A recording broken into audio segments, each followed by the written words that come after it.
ISL season 10-এর কিছুদিন বিরতি থাকার পর আজকে নিজেদের ঘরের মাঠে ম্যাচ খেলতে নেমেছিল মোহনবাগান দল, যেখানে নিজেদের ঘরের মাঠে চেন্নাই এফসি দলের এগেনস্টে 3-2 গোলে শেষ অবধি ম্যাচটা হেরে যায়।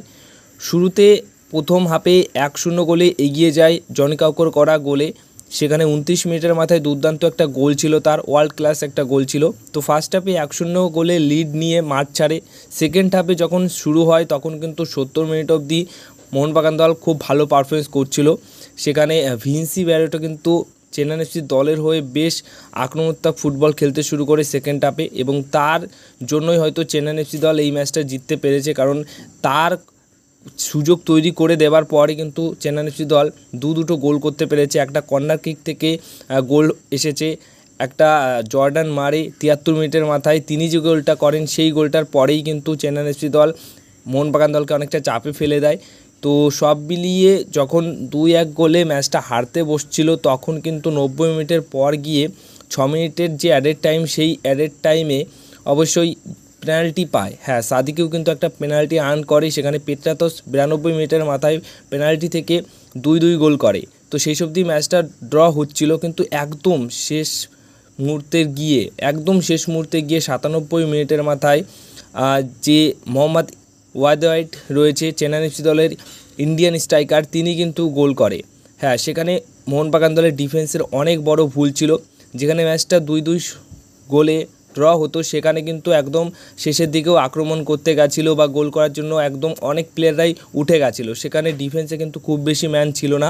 আনোয়ার আলী ঠিকভাবে মার্কিং করে রাখতে পারেনি, আর বলটা এমন জায়গায় রেখেছিল সেখান থেকে বিশালকে বিট করলেই গোল ছিল। তো বিশালকে বিট করার পরে কিন্তু সেই প্লেয়ারটি বা সেই ইন্ডিয়ান প্লেয়ারটি গোল করে, এবং 3-2 গোলে শেষ অবধি ম্যাচটা নিজেদের ঘরের মাঠে হেরে যায়। ম্যাচটা ড্র হলে হয়তো অনেকটাই ভালো জায়গায় থাকতে পারতো, বাট লিগ শিল্ড জয়ের ক্ষেত্রে আজকের ম্যাচটা খুবই ইম্পর্টেন্ট ছিল, সেই ম্যাচটাই হারলো।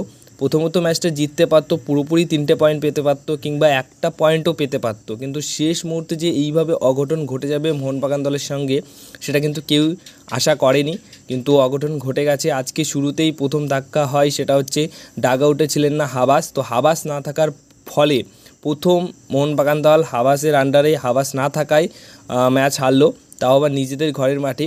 গতকালের একটি ভিডিওতে দেখাচ্ছিলাম যে অ্যাওয়ে ম্যাচে মোহনবাগান দল সবচেয়ে বেশি পয়েন্ট কালেক্ট করেছে, আর হোম ম্যাচে কিন্তু পয়েন্ট তেমন একটা কালেক্ট করতে পারেনি। সেটা আরও একটা উদাহরণ কিন্তু আজকে সেটা তোমরা দেখতে পারলে, যে নিজেদের ঘরের মাঠে কিন্তু মোহনবাগান দল ম্যাচ হারলো। তো বর্তমান সময় দাঁড়িয়ে 19 ম্যাচে 39 পয়েন্ট নিয়ে কিন্তু 2 নম্বরেই থেকে গেল। একটা ম্যাচ লুজ হলো, যেখানে মুম্বাই সিটি এফসি দল কিন্তু একটা ভালো জায়গায় থাকলো। মুম্বাই সিটি এফসি দলের কাছে কিন্তু এখন 100% চান্স রয়েছে লিগ শিল্ড জেতার, কিন্তু এখনও 3টে ম্যাচ বাকি রয়েছে। তো সেখানে মুম্বাই এফসি দলকেও ফেস করতে হবে মোহনবাগানে। তো ওই ম্যাচটাই হতে পারে ডিসাইডেড, যে ওই ম্যাচে যে দলই জিতবে আমার মনে হয় সেই দলই কিন্তু লিগ শিল্ড জিততে পারে। বাট এখন এই যে ম্যাচটা হেরেছে, এটা থেকে বেরোতে হবে এবং নেক্সট ম্যাচের জন্য ফোকাস করতে হবে।